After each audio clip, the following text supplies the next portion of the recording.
No, XFM, because just recently... Manchester XFM. Yeah, had not stolen, but repurposed a few of our segments, recycled them, reused them. And the people of Australia kind of... what you mean? You don't mean played them out. You mean redid the comedy? Maybe. Yeah, I don't know if you've seen the film Gone in 60 Seconds, but pretty much what they did with those cars, XFM in Manchester did with the segment. I mean, look, fair's fair. Maybe they independently thought of the segment, but they've also since admitted it. They've copped to it. Yeah. But I mean, it was under duress. Yeah. So I don't know. That's the giveaway, isn't it? That's the giveaway. Probably the words, yeah, you got us. We're a bit of a giveaway. Are you about to tell us that you came up with an idea for a sitcom in an office? Yeah. That's right. No, we just wanted the people of Australia, it is the People's Show, this one, and they kind of felt like XFM needs to give us a segment back. You know, they owe us a segment. We wondered, were there any old ones or ones you never did on your radio show that you'd like to give us for one? We can just try it for once. Just to balance this trade deficit that we have with XFM. What was that quiz that Karl had, Ricky?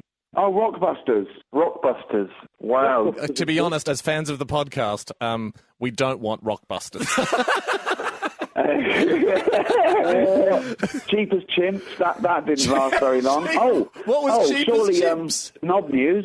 You can have Knob News. Unfortunately, we might have stolen that one. Andy had an operation on his downstairs area a couple of years ago, and we had Tackle Talk for quite some time. Tackle Talk. There you go. Tackle Talk, Knob News. Can we go back to Cheap as Chimps? What was Cheap as Chimps? We were interested in purchasing or borrowing Cheap as Chimps. I think it was a one-off, wasn't it? When you found out you could, there was an illegal trade in chimpanzees, and they were buying them for extortionate amounts of money, and you called it Cheap as Chimps. It was really a spin-off of Monkey News. Let's be honest. Sorry, so it was more of a private price comparison each week. It was literally like a financial market going, this is what monkeys are selling for on the black market this week. Yeah, the going rate.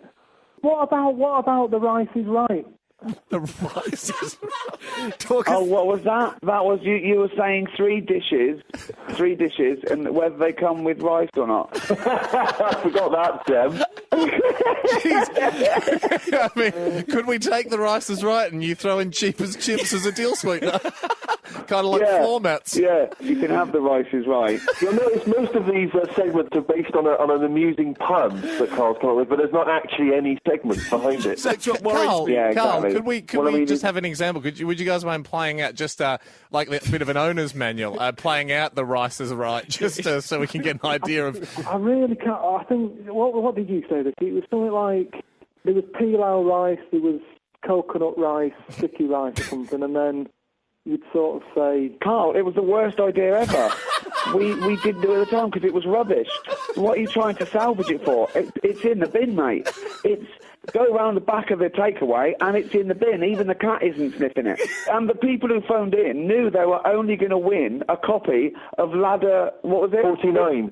49 on VHS. So it really wasn't worth winning. What was Big Mother? Big Mother, what was that? And you have to say, you have to call in and tell us if your mum's heavy. It's well, there's plenty for us to choose from.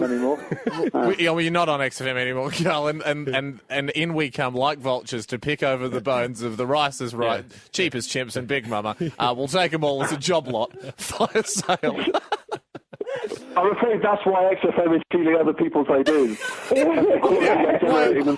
we were the best. Why are XFM stealing ideas when there's these Picassos hanging on the wall? That is tremendous. We wanted to ask you, Karl, we noticed that in the first Idiot Abroad, we had a look through the synopsises, and it doesn't look like Australia gets run. Karl, we've got some great things here. We've got some, they're not wonders of the world yet, but not through want of trying. We have a lot of big things in Australia, sort of made as tourist attractions. Would you be interested to come out? Every time I see it on the telly, it's the Opera House. I'm not into opera. I haven't been to opera in London. Mm-hmm. So I'm not going to go all the way down there for it. Yeah, and you've got a bridge. Okay, we'll strike the bridge. We'll strike the Opera House. Very good bridge, though. That's okay. Yeah. There's a thing called the Big Pineapple. Yeah. Giant part. It's in Queensland, which is quite a hot part of Australia. Massive. Probably the size of a double-decker bus stood on its end. That's the height of it. But for me, that just goes to show how much land you've got and you don't know what to do with it. There's not a field of these, we should point out. It's not an actual pineapple either. It's not a breed of pineapple yet. You can feed the world. You send one pineapple to Africa once a week. We're not hogging all the mammoth pineapples. It's a statue. It's a novelty. Not even a nice fruit. Of all the fruit to see in a big way, I don't like them. I think they're dangerous to get into. I don't think we should be eating them. Okay. They're not made to get into. You've got to start getting tools out to have a bit. Okay, Same with a cow. So I guess I'll cross off the big banana in Coffs Harbour as well. Do you want to see a big banana, Carl? That seems a bit better. But hold on, though, Carl. Don't you reckon 7 bananas is fatal? That's why you should never have 7 bananas. There's a bit of truth in it. It's something to do with potassium levels. If you eat 7 in a row, it can do serious damage. But saying that, pineapple, I've heard if you stick a load of that in a bath and get in it, it can kill you over a week. It's something, seriously, you're all laughing, Google it. It depends. Oh my God! Possible scenario. In what possible scenario, Carl, would you be getting in a bath of pineapples for a week? I suppose it depends how fast you get in. I mean, if you got in very fast, you could do some damage. Okay, that's... Oh, God. So if you've got someone that you've got nefarious business dealings with, and they say to you, "Hey, look, before we do the deal, come into the bathroom, get your kid off and a bath's full of pineapples, run." Yeah. I just can't wait for the next He sleeps with the fruit. the next Guy Ritchie film. Forget the pigs. Yeah. It's just... Do you know how to get rid of a body? Just go to Australia, get a big pineapple, and drape someone on it. Okay, Carl. So I think we'll have to send Carl to Australia because this is a challenge. I think he'll love it.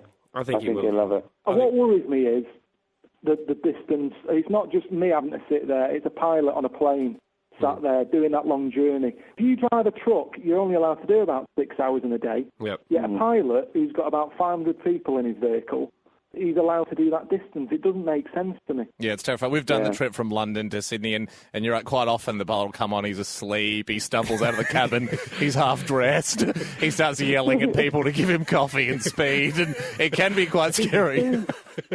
Carl, tell him what the pilot said to you when you went to Alaska for Idiot Abroad. The main man came over at the end of the flight, and he said, Mr. Pilkington, thanks for flying with us, and can I just say, you haven't got a head like a f***ing orange. That's very kind. What a great note to end it on. So you know that's what pilots are doing. They're listening to Ricky Gervais podcasts in the cockpit. Congratulations on An Idiot Abroad. It is Monday on 1HD, 8:30pm. Ricky Gervais, Steve Merchant, Karl Pilkington. Thanks very much, gents. Cheers, man. Thank you, guys. Great fun. Thanks, guys. Bye-bye. Bye. That was the Hamish and Andy Show podcast, powered by Amy. Lucky you're with Amy.